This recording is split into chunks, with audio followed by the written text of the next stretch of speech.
razzle, razzle dazzle 'em. Give them an act with lots of flash in it, And their reactions will be passionate. Give them the old hocus pocus, feed them featherum. How can they see with sequins in their eyes? What if your hinges all are rusting? What if in fact you're just disgusting? Razzle dazzle 'em, and they'll never catch wise.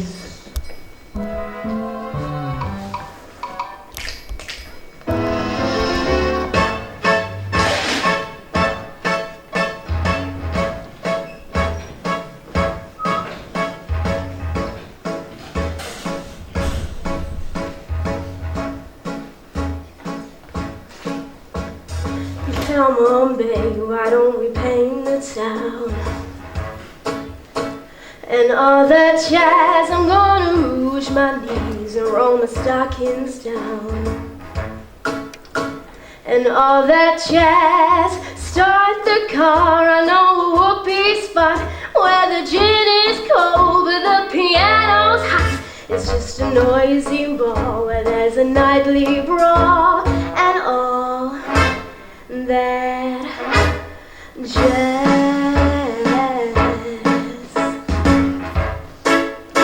and all that jazz,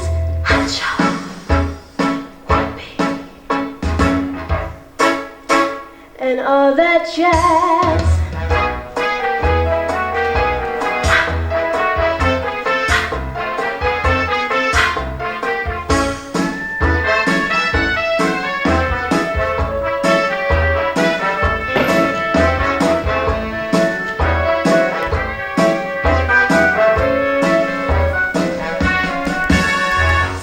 Your hair and wear your buckled shoes, and all that jazz. I hear the father dip is gonna blow the blues, and all that jazz. Hold on, hun, we got a body hurt. I'll buy some aspirin from the United Drug in case you shake apart and want a brand new start to do that jazz.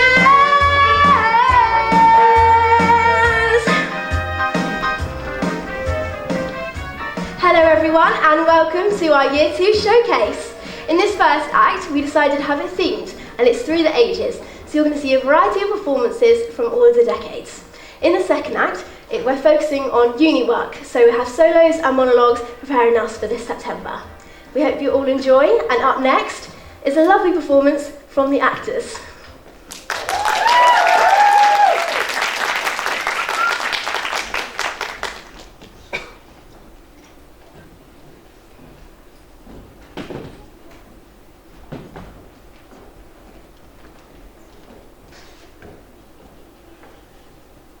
This ghastly state of things is what you call bumbering, I suppose. Yes, and what a perfectly wonderful Bunbury it is. The most wonderful Bunbury I've ever had in my entire life. Well, you have no right whatsoever to Bunbury here. That's absurd. One has the right to Bunbury anywhere one chooses, and any serious Bunburys would know that. Serious Bunburyist? Good heavens. Well, one must be serious about something if they want to have any amusement in life. I happen to be serious about Bunbury. What you are serious about having got the remotest idea. Everything I should fancy. You have such an absolutely trivial nature. The only small satisfaction in having the whole of this wretched business is that your friend Bunbury is quite exploded. You won't be able to run down to country quite so often as you once did, dear Algy. And a very good thing too. Jack, your friend is a little off colour, isn't he? You won't be able to disappear to London quite so frequently as your wicked customers. Not a bad thing either. As for your conduct toward Miss Cardew, I say you're taken in a sweet, simple, innocent girl like that is simply inexcusable. To say nothing of the fact that she is my ward. Jack, and I can see no possible offence at all for your receiving a brilliant, clever, thoroughly experienced young lady like Miss Fairfax, to say nothing of the fact she is my cousin. I want to be engaged to her. That is all. I love her. Well, I simply wanted to be engaged to Cecily. I adore her. Well, there is certainly no chance of your marrying Miss Cardew. Well, Jack, I don't see much likelihood of you and Miss Fairfax being united. That's no business of yours. If it was my business, I wouldn't talk about it. Well, it's very vulgar to talk about one's business. Only people like stockbrokers do that now, merely at dinner parties. How can you sit there calmly eating muffins when we're in this horrible trouble in Canby County? You seem to me to be perfectly heartless. Well, I can't eat muffins in an agitated manner. Boss will probably get on my cocks. You see, one must eat muffins quite calmly. It is the only way to eat them. I say, it is perfectly heartless you eating muffins at all, under the circumstances. When I'm in trouble, eating is the only thing that consoles me. Indeed, when I'm in really great trouble, as anybody who knows me intimately will tell you, I refuse everything. Except food and drink, of course. At the present moment, I'm eating muffins because I am unhappy. Besides, I'm particularly fond of muffins. Well, there's no reason why you should eat them all in that greedy way.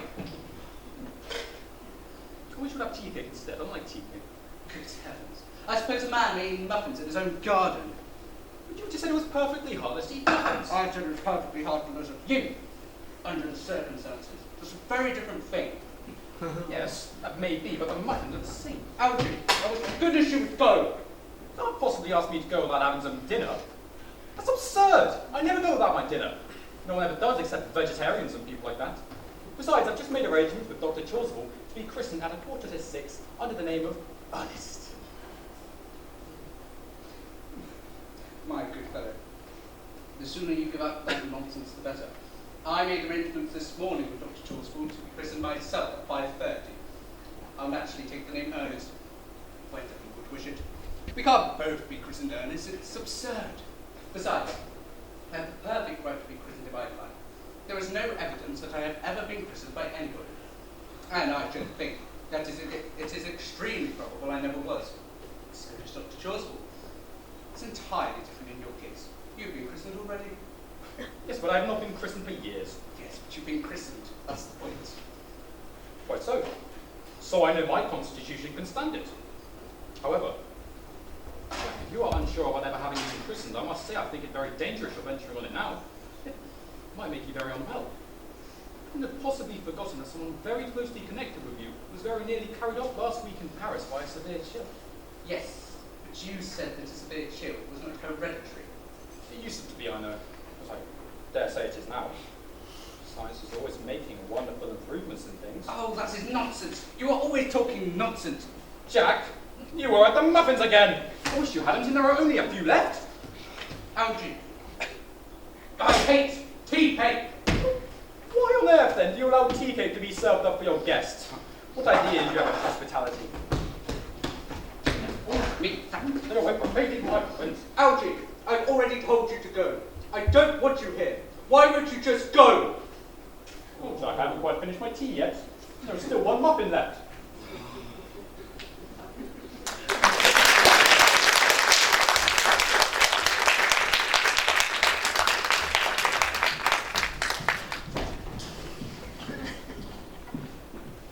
What happened?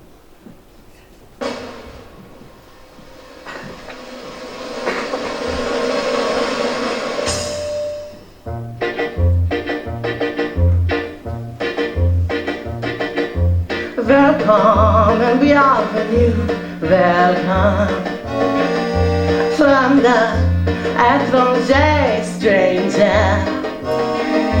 Glücklich zu sehen, je suis enchanté. Happy to see you, bleibe, rest to stay. Welcome and bienvenue, welcome to Cabaret, Cabaret, to Cabaret. Meine Damen und Herren, Madame et Messieurs, ladies and gentlemen, good evening, bonsoir, good evening, bigger, comment ça va? Do you feel good? Oh, I bet you do. Ich bin uncomfortable, je suis votre compère. I am your host. Welcome and bienvenue, welcome to Cabaret, Cabaret, to Cabaret. Outside it is winter, but in here it is so hot. Every night we have the battle of the gals and taking off all their clothing, so don't go away. Stay, who knows, tonight we may lose the battle. Welcome and bienvenue, welcome to Cabaret, Cabaret, Cabaret.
This may be a favourable opportunity for mentioning as to who I am.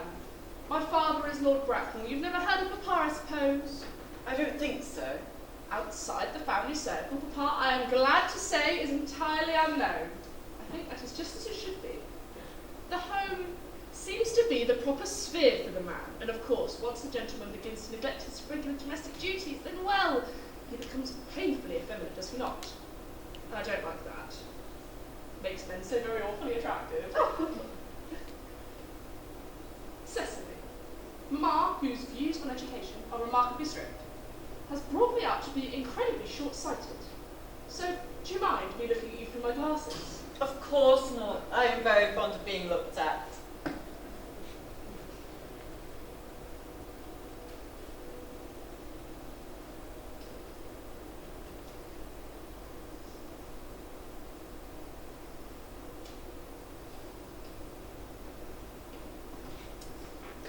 You are here on a short visit, I suppose? Oh no, I live here. Your mother or some other female relative of advanced years resides here also? Oh no, I have no mother, nor in fact any relations. Indeed. My dear guardian, with the assistance of Miss Prism, has the arduous task of looking after me. Your guardian? Yes, I am Mr. Wardling's ward. That's very strange. He never mentioned to me he had a ward. I was secretive of him. He grows more interesting hourly. However, dear Cecily, I'm bound to state that the news doesn't fill me with feelings of unmixed delight. I'm very fond of you, dear Cecily. I've liked you ever since I met you. May I speak candidly? Pray do. I always think that when one has something unpleasant to say, one should always be quite candid. Well, to speak with perfect candour, dear Cecily, I wish you were fully 42 and much more unusually plain for your age. Ernest is the very soul of truth and honour. Disloyalty is as impossible to his deception. However, even men of the noblest moral characters are still extremely susceptible to the physical charms of others. Modern history, no less, has many an example of which I refer to. If it were not quite so, then history would be quite unreadable. I beg your pardon, Gwendolyn. But you say Ernest? Yes. Oh, but it's not Mr. Ernest Wardling who is my guardian. It is his brother, his eldest brother. Ernest never mentioned to me he had a brother. I am sorry to say they have not been on good terms for a long time. Oh, that accounts for it! Now that I come to think of it, I've never had any man mention his brother. Men find the conversation so distasteful. Cecily, you have lifted a load from my mind. I was almost growing anxious. It would have been a terrible shame if any cloud had come across friendship quite like ours, would it not? However, you are quite sure that it is not Mr. Ernest Worthing who is your guardian? Quite sure. In fact, I'm going to be his. I beg your pardon. I should not make a secret of it to you. Our newspaper is sure to chronicle the fact next week. Ernest and I are engaged to be married. My darling Cecily, there seems to be some slight error. Mr. Ernest Worthing is engaged to be married to me. The news will arrive on the Saturday